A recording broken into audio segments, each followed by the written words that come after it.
Salut la gang. Aujourd'hui, partie 2 de Ether Channel. Hem, j'ai ouvert GNS3, j'ai fait une topologie pas mal similaire à ce qu'on avait dans la partie 1 ici, parce qu'il y a des affaires qui ne marchent pas encore une fois sur Prise avec Packet Tracer pour vous montrer un peu des justifications plus avancées. J'ai PC1, PC2 seulement, 192, 168, 10, 10, puis 192, 168, 10, 20. J'ai juste le VLAN 10 pour le moment. Puis j'ai 2 switches. J'ai fait un port channel avec les interfaces ET Ethernet 00 et 001 entre les 2 switches. Rien de vraiment spécial. Mais la première chose que je voulais qu'on touche dans la partie 2, c'est la chose suivante. Là, en ce moment, bon, c'est des liens Ethernet. On peut aller voir, oui, je suis dans Packet Tracer. On peut aller voir sur mes switches qui sont juste ici. Bon, OK, allons-y. Sur ALS1 et ALS2, si je fais show, interface, status, on va pouvoir voir qu'ici, ça me dit unknown parce que c'est des équipements qui sont virtualisés. Mais ET00 et 0/1, c'est des interfaces qui sont, dans le fond, là, la vitesse, ça devrait être Fast Ethernet, ça devrait être 100 mégabits par seconde, ou même Fast Ethernet, puis juste 10 mégabits par seconde. Fait que show interface, ET0/0, on va aller voir. Ça dit ici, bandwidth, c'est 10 000 kilobits par seconde. Donc, c'est ça, c'est 10 mégabits par seconde. Fait que c'est du 10 meg. Ça va pas beaucoup, on s'en fout, là. Ça va quand même faire du sens pour l'explication. Fait que j'ai 2 câbles de 10 mégabits par seconde, puis chaque PC a un câble de 10 mégabits par seconde. Fait que j'ai 10 meg. Là, j'ai techniquement 2 câbles ensemble de 10 meg, donc 20 meg logiquement, puis 10 meg ici. J'ai pas 20 MB par seconde total ici. Pourquoi? Ben parce que je suis limité à la bande passante de chaque câble. Fait que si j'ai une communication qui a besoin de traverser le réseau puis qu'elle a besoin d'aller à 20 mégabits par seconde, Port Channel ne sera pas la solution ici parce que j'ai 2 liens 10 mégabits par seconde mis ensemble dans un Port Channel. Mais chaque câble physique est indépendant quand même. Ça veut juste dire que nous, on emprunte les 2 câbles selon nos besoins, puis les switches vont être capables de faire de l'équilibrage de charge, du load balancing. Hey, moi, je l'envoie sur le câble 1, je l'envoie sur le câble 2. Ils ne peuvent pas couper un paquet et envoyer la moitié du contenu sur un câble, l'autre moitié sur l'autre câble. Fait que tu ne peux pas avoir 20 mégabits par seconde ou la vitesse totale du port channel au travers d'une communication. Tu vas avoir le maximum de un seul câble. Puis là, l'autre problème qu'on a ici, justement, ça, c'est l'autre limitation de port channel ou de Ether channel, c'est que si j'ai 2 câbles branchés entre 2 switches, si j'ai juste 2 PC qui ont besoin de parler ensemble, par défaut, si je regarde la switch ALS1, OK, c'est pas exactement ce que tu vas voir dans ton, packet tracer toi, là, en faisant les commandes, mais c'est très similaire. Show Ether channel, OK, load balance. Et là, tu vas voir ici source or destination MAC address, puis le reste, on peut l'ignorer pour le moment, mais en gros, un port channel ou Ether channel va faire l'équilibrage de charge selon l'adresse MAC source. Fait que là, en ce moment, je suis en train de faire un ping de PC1 vers le PC2. Je peux te le montrer ici, tu peux le voir. Regarde, PC1, il ping le PC2 depuis, c'est pas un bout, là, OK? Tu vois 192.168.10.20, ça, c'est le PC2. Si je regarde dans Wireshark, j'ai lancé 2 captures Wireshark, tu vois les loops ici, une pour l'interface ETH00 puis une pour ETH0/1. Regarde bien ça. Ça, c'est l'interface ETH0/1. Il n'y a rien qui se passe. Et on pourrait faire un bruit de criquet, il y a rien, là. Je cherche des pings, il n'y a rien. L'autre, regarde ça. Hey, ça arrête pas, là. Boum, boum, boum. Là, je suis rendu à combien de paquets? On va aller voir combien. Je peux-tu le voir ici? Ouais, numéro, regarde. Je suis rendu à 1105. Ça fait long, ça fait pas mal de pings qui s'envoient. Il s'envoie vraiment beaucoup de pings. Fait que, il y a un des câbles qui sert à rien en ce moment. Si je veux utiliser pleinement un port channel, de un, la règle numéro un, logiquement, c'est je suis limité, toujours limité. Je pourrai jamais outrepasser la bande passante maximale de chaque câble membre du port channel. Fait que si j'ai 4 câbles, 2 câbles, 8 câbles, 10 mégabits par seconde. Je suis limité pour chaque communication maximum à 10 mégabits par seconde, mais je peux supporter au total, au travers des 2 switches, jusqu'à, disons que c'est 8 câbles de 10 mégabits par seconde, ben 80 mégabits par seconde de données. Mais c'est pas par communication. C'est pas ah, j'ai besoin de 100 mégabits par seconde, je vais mettre plein de câbles branchant entre les 2 switches, puis je vais avoir 100 mégabits par seconde. Non, j'ai 100 mégabits par seconde, ou 80 ou 10, ou peu importe le nombre de liens dans mon port channel. Je suis limité à la bande passante de chaque câble individuel parce que port channel, c'est juste comme si on disait tous les câbles ils font partie du même groupe, puis on va équilibrer, puis on va passer le trafic entre les câbles selon un ordre de priorité qu'on a choisi. Fait que des fois, ça va être ETH00, des fois 01, des fois 00, des fois 01, puis on va alterner, puis la vie est belle. Mais si jamais j'ai juste 2 PC qui parlent ensemble ou 2 appareils qui traversent le port channel, ben, ils vont tout le temps prendre le même câble, puis le deuxième câble va servir à rien, rien, rien pour l'éternité. Fait qu'aussi bien de juste faire du spanning tree, puis laisser le câble être désactivé ou juste pas avoir 2 câbles. Tu sais, logiquement, pensons-y. Fait que ça, c'est la première fois que je voulais vous montrer. Si tu veux le voir, on peut le voir aussi autrement. On peut aller voir, les compteurs sur les machines, sur les switches. Fait que si tu vois ici, je peux faire show interface, j'avais un blanc de mémoire, non pas les counters. Qu'est-ce que j'avais fait? J'avais un blanc de mémoire. J'ai un blanc de mémoire. Il y a une commande pour pouvoir aller voir les détails, mais des fois, elle marche pas, même dans moi, je peux les voir là, les, show interface ETH00 stats. Ça, c'est le nombre de paquets qui rentrent et qui sortent depuis tantôt, là. Regarde, il y en a plein, ça augmente 116, 116, 27, 273 431. Si je fais afficher ETH0/1 qui est l'interface secondaire, regarde, j'étais à 20 000. On me dit: «Ouais, il y a quand même 20 000 paquets ou caractères qui sont rentrés puis sortis». Oui, parce qu'il y a toujours du spanning tree, il y a toujours des messages, DTP, CDP neighbor. Fait que le port, il est quand même utilisé par la switch pour envoyer des messages niaiseux de switch, là, pour qu'ils se parlent entre eux, mais il y a pas de trafic, là. 23 000 caractères, là, ça veut dire que c'est tout petit. Il y a eu 100 paquets. 100 paquets, là, si tu veux les voir, les 100 paquets, regarde, on va aller enlever le paquet, le filtre ICMP. Là, regarde, ça, c'est tout qu'est-ce qu'on a eu sur l'appareil, OK? On a eu une centaine de paquets justement. Ben, j'en vois 48 parce que j'ai commencé avant ça, mais tu vois, c'est, des messages Panning Tree, des messages DTP, c'est DTP dans le fond que je vois principalement. Je vais peut-être voir autre chose. Non, c'est juste du DTP que je vois. Tandis que sur l'autre interface, regarde ça, si je l'arrête là, le ICMP, j'arrête le filtre ICMP, là, regarde, j'ai du ICMP en tabarouette, j'ai du ARP, j'ai du Spanning Tree, j'ai du DTP, j'ai toutes sortes d'affaires, là. Je suis rendu à comme 2000 paquets. Fait que je pense que tu comprends le principe, mais dans le fond, si tu fais un port channel, tu es limité à la bande passante du câble ou des câbles membres. Tous les câbles doivent avoir la même vitesse, le même duplex, tout ça. Et ben, s'il y a juste un jeu d'appareils, donc 2 appareils qui traversent le port channel en tout temps, ben, il y a juste un câble qui est utilisé, fait que, tu sais, tu gaspilles les autres. Fait que port channel, c'est bon quand tu as plusieurs appareils qui veulent communiquer ensemble, plus que 2, disons, minimum. Puis, que tu n'as pas des besoins de bande passante supérieurs à chaque membre du port channel. Fait que si j'ai 4 câbles, 10 mégabits par seconde, mais que les appareils qui vont traverser les port channels ont besoin de maximum jusqu'à 10 mégabits par seconde, c'est parfait, tu peux faire un port channel. Mais si tu dis j'ai besoin de 20 mégabits par seconde, puis je vais mettre 4 câbles 10 mégabits par seconde dans un port channel, ça ne marchera pas, tu pas, ça ne répondra pas à tes besoins, tu vas être limité à la vitesse du câble. Ça, je voulais en parler, puis ça fait comme 8 fois, je le dis depuis le début de la vidéo, je l'ai dit en classe comme 60 000 fois aussi. Parce que c'est important, puis parce que Cisco, ils ont décidé que c'était comme optionnel. C'était pas important, ça. C'est pas grave, c'est pas grave. C'est pas grave, on va venir voir Ben quand ça marchera pas. OK? Fait que c'est vraiment, vraiment important. Puis c'est un petit détail, mais qui a extrêmement beaucoup d'importance et de valeur à mes yeux. Fait que ça, c'est pour la partie 1. On peut retourner dans Packet Tracer parce qu'il y a des affaires il y a des fois des petites affaires qui sont plus visuelles ou intéressantes dans Packet Tracer. On ne va pas dénigrer Packet Tracer pour le reste du semestre, c'est pas ça le but. On va juste arrêter mes pings avec mon ordinateur, il envoie comme 300 milliards de pings.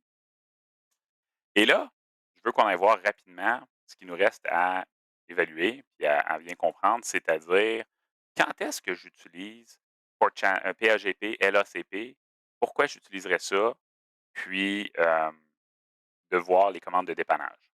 OK? Fait qu'on va commencer par les commandes de dépannage parce que c'est super facile puis c'est très intuitif. Fait que si je vais sur une switch, mettons, puis que je veux regarder, faire des commandes de diagnostic, il y en a quelques-unes. Les plus intéressantes, ça va être show, euh, port security, show ether channel. OK? Si tu fais juste show ether channel, tu vas voir les informations des port channels qui ont été créés. Et bon, là, tu vois, j'en ai un. Sinon, tu peux faire Show Ether Channel Summary. Show Ether Channel Summary, c'est une commande que tu vas utiliser très, très, très souvent. Show Ether Channel Summary te montre la liste de tes port channels ici en bas. Fait que moi, j'en ai juste un. PO1, le groupe 1, le port channel PO1. Et là, je vois le statut SU, je vois les ports et le protocole. Fait que tu vois, le protocole, ça ne me dit rien. Justement, je le sais que c'est ce qu'ils disent que le mode PAGP, PAGP, on appelle comme tu veux, il y a euh, Desirable, Auto, puis On. Puis LACP, il y a actif, passif, puis On. On, c'est juste manuel. C'est pas PLGP, c'est pas LACP. On en a parlé en classe, c'était avec moi. trousse les cheveux là, sur la tête à chaque fois que quelqu'un me dit: «Ouais, on, c'est un mode PAGP». Non, on, c'est manuel. Arrêtez de dire ça. Cisco, arrêtez de dire ça. OK? Bon, OK. Si tu me dis ça, je pense que je vais flipper un bureau en classe. Fait que, on, c'est manuel, mais là, ici, tu vois, j'ai pas de protocole parce que c'est manuel. Et là, je peux voir les 2 interfaces membres, F021, F022, puis ça dit P. Pourquoi P? Ben, parce que c'est dans le port channel. Sinon, j'aurais vu un down ou j'aurais vu autre chose. Et groupe, c'est pour le Ether channel. L'interface port channel, c'est P1 parce que quand j'ai fait channel group 1 mode on, ça a créé l'interface port channel. Puis le SU, c'est pourquoi? S, c'est pour dire que c'est un protocole ou un port channel de couche 2. U, c'est pour dire que c'est end use, donc ça veut dire que ça fonctionne présentement. Fait que show ether channel summary, quand même cool comme commande. Sinon, tu peux faire show ether channel, port channel. Si tu fais ça, tu vas voir la liste de tes port channels qui existent, de tes ether channels, leurs membres, puis le détail ou les informations avancées. Fait que tu vois, group 1, c'est le premier group ether channel. C'est le port channel 1. Qu'est-ce que je vois là-dedans? La date ou l'âge du port channel. Fait que tu vois, moi, ça fait 1 heure qu'il roule parce que j'ai fait des petits tests avant de faire ma vidéo. Les interfaces membres, il y a 2 ports membres. Je vais voir, hem, le protocole, ça dit PAGP, mais en effet, c'est juste nul, c'est nil, OK, il y a rien. Il y a pas de port de sécurité, bon, ça, c'est pas grave, on va en parler plus tard. Et là, je vois les détails des ports dans le port channel. Pour X raisons, tu ne vas jamais voir rien ici, là. La load, tu vas toujours voir ça à 0 dans Packet Tracer parce qu'ils ont décidé de pas le programmer ou je le sais pas. Puis la dernière fois qu'ils ont été, joints ensemble pour faire un port channel. Fait que tu vois quand même des informations importantes ou intéressantes. La dernière commande de dépannage, tu peux faire show interface port channel, disons 1, comme une interface, comme tu pourrais faire statut pour voir le statut de l'interface, mais tu peux aussi juste faire show interface port channel 1, 2, 3. Tu verrais les détails comme une adresse, comme une interface normale quand tu fais show interface F0/1, F0/10. Fait que là, tu peux voir, exemple, la quantité de paquets entrants et sortants. Regarde, tu vois ici le nombre de paquets qui ont entré et sorti, les erreurs, la vitesse, ouais, half duplex, 200 mégabits par seconde. OK. La fiabilité, c'est toutes les informations que tu verrais sur une interface normale, comme si c'était une interface physique en tant que telle. Fait que show ether channel summary, show ether channel port channel, puis show interface port channel, 3 commandes, quand même cool. Tu peux aussi faire show ether channel load balance si tu veux voir les paramètres d'équilibrage de charge. Mais on ne parlera pas de ça dans ça sera pas dans la partie du cours du CCNA. On va voir ça plus pour les étudiants qui font le CCNP avec moi. Puis Serge, mes collègues en troisième année. Fait que là, la dernière chose que je voulais qu'on parle de dans la vidéo, c'était la chose suivante. Pourquoi PEGP? Pourquoi LACP? Pourquoi on ne fait pas juste on tout le temps puis juste manuel? Il y a une raison. OK? Si, mettons, il y a une erreur, tu as fait une erreur puis le port channel n'est pas capable de fonctionner parce que tu as, fait une boulette. Mais mettons que quelqu'un va sur une des switches puis il fait une mauvaise commande de Ether Channel. Là, fait qu'il fait, il retourne sa switch, là, 2, puis il fait channel group, 1, pod. Là, disons qu'il met, je sais pas moi, met autre chose que on, justement. Il met active. Parce qu'il pense intelligent. Il dit let's go. Euh, oh bon. No. On va commencer. Il me laisse pas faire. D'habitude, il se laisse faire. No channel group. Un mode on. Après ça, si je fais channel group, mode active.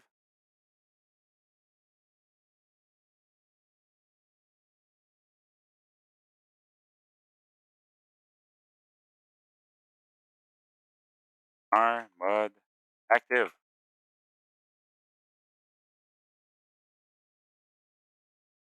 Ah, il me laisse vraiment pas faire.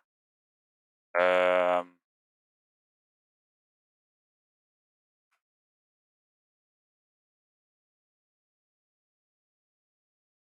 Mettons que tu réussis à faire de quoi de même. OK, laisse faire. On va faire ça de même. No interface. Ouais. Bon, je viens de casser le port channel. Interface range, F0/21/22. Bon. No channel group, arm mode on, channel group, arm mode active. OK. Bon.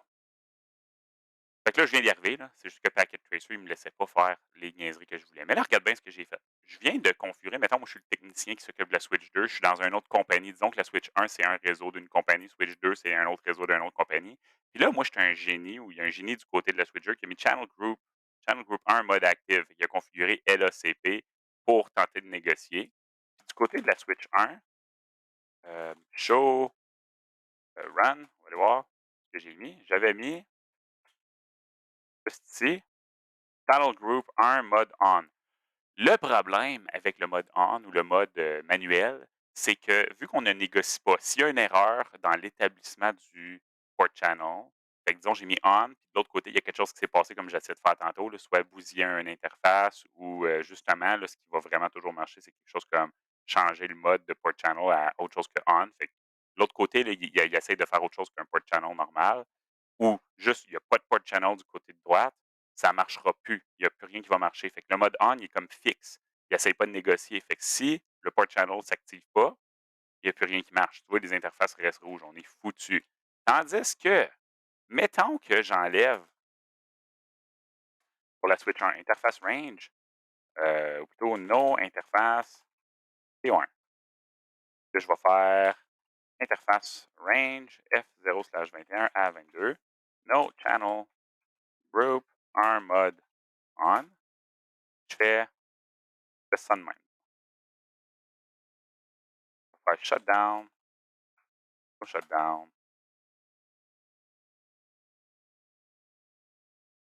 down, no shutdown. Bon, des fois, il faut que tu joues avec shutdown, no shutdown. Ça, c'est Packet Tracer qui est de même un peu. Mais là, si on regarde bien ça, regarde bien. Je viens de faire do show run pipe again F0/21. Euh, fait que, on va aller voir ici. And show run pipe begin F0/21. Si on compare les deux interfaces 21-22, regarde. Switchport mode trunk, channel group 1 mode active, de l'autre côté, il n'y a rien. L'avantage d'utiliser PAGP ou LACP, l'un ou l'autre, c'est pas grave, l'un ou l'autre, ça ne change rien, c'est que s'il y a un côté qui n'est pas configuré pour faire du port channel parce qu'il y a une erreur, il y a quelqu'un qui a fait de quoi, il a oublié de mettre le channel group, il s'est passé de quoi, on a changé à switch, on a oublié de mettre la commande pour le port channel, le channel group, ben, les interfaces vont rester en trunk. Regarde, si je vais sur la switch 2 qui, elle, tente de faire un port channel, si je fais show IP interface brief, regarde, le channel, il existe, mais il est down. OK? Si je fais show interface trunk, si je fais plutôt show, ouais, je peux faire show interface trunk, tu vois, F021, F022, il est on, il y a du trunk, il y a un trunking qui se fait. Donc, les interfaces sont en mode trunk, ça va. Fait que les interfaces continuent de fonctionner et de faire leur travail. Puis là, si je vais sur le PC1 et j'essaie de parler justement à l'autre PC, regarde, je suis encore capable de pigner mon PC. Pourquoi? Ben parce que vu que le port channel ne s'est pas établi, ils vont rester en mode trunk, ça va marcher. Ils vont faire leur travail. Fait que l'avantage d'utiliser PAGP ou LACP, c'est que en cas de bris, en cas que port channel ne marche plus parce qu'il y a une erreur de configuration qui s'est produite ou il y a quelque chose, les interfaces vont continuer de fonctionner en mode trunk. Le désavantage, ben, c'est qu'ils doivent négocier ou s'envoyer des messages en cours de route de temps en temps pour garder le port channel actif. Puis il y a un petit risque de sécurité parce qu'on envoie de l'information reliée à port channel. Donc, un hacker a plus d'informations sur le réseau, sur la topologie. C'est pas dramatique, mais disons que c'est ton réseau à toi statique fixe, tu pourrais utiliser Port Channel de façon manuelle, mais si, mettons, tu es connecté avec un partenaire, une autre compagnie, c'est sûr que tu devrais utiliser PAGP ou LACP. Fait que c'est là le plus important vraiment de Port Channel. Fait que si on résume, partie 1, on a vu les commandes, la configuration. Partie 2, on vient de voir les commandes de dépannage. Puis ce qui est vraiment important aussi, ben, c'est on va passer par un câble ou 2 câbles. On va être limité à la bande passante de l'un ou de chacun des membres du port channel. La minute qu'il y a une erreur de duplex ou de vitesse qui ne correspond pas ou qui ne corrobore pas des deux côtés d'un port channel sur une interface, le port channel ou l'interface membre ne va plus fonctionner, justement. Fait que, tu sais, là, j'ai configuré en mode actif. Si je retourne sur la switch 1, config, interface, range, F0/21 à 22. Channel group, un mode active. Là, tu vas voir que le port channel va s'activer, la vie va être belle. Bon. Si, mettons, je vais sur interface F0/21, je décide de faire duplex full au lieu de manuel ou au lieu de faire half, regarde, mon interface est tombée down. OK? Pourquoi? Ben, j'ai full d'un côté puis half de l'autre. Par défaut, c'est half sur les interfaces Fast Ethernet dans Packet Tracer. Si je fais do show Ether Channel Summary, OK? Regarde, mon port channel est encore fonctionnel, SU. Il y a une interface de désactivé, de down, l'autre interface de fonctionnel. Fait que si une interface est non fonctionnelle dans un port channel, le reste des interfaces continuent de marcher comme si de rien n'était, puis ils vont l'ignorer. Parce que j'ai un étudiant l'autre jour qui m'a demandé, puis ben, en fait plusieurs qui m'ont demandé, ben là, s'il y a une interface qui tombe down dans un port channel, tout le port channel arrête de marcher. Ben non, parce que sinon, ça serait con. Ça voudrait dire que plus que tu mets de câbles entre deux switches, puis que tu fais un port channel plus grand, plus tu te mets à risque que quelque chose casse. C'est rare qu'une interface casse, là, mais tu te mets dans la merde dans ta barouette. Non. Même si 3 câbles sur 4 cassent, le quatrième va continuer de faire sa job et ignorer le reste. Fait que j'arrête ça là. J'espère que ça t'a fait réfléchir un petit peu cette vidéo-là. Mais vraiment, pense à l'avantage principal qui est hey, Spanning Tree, Ether Channel, il est vraiment là pour éviter les problèmes de Spanning Tree, que si on a une boucle, on va désactiver, euh, on va désactiver un câble. Fait que vraiment, le voilà de cet œil-là, puis dans cette optique-là. C'est vraiment ça l'avantage principal de Ether Channel, c'est-à-dire de pallier aux problèmes qu'on aurait avec Spanning Tree lorsqu'on a une boucle entre deux switches. J'arrête ça là, gang. On se retrouve dans une prochaine vidéo. Merci.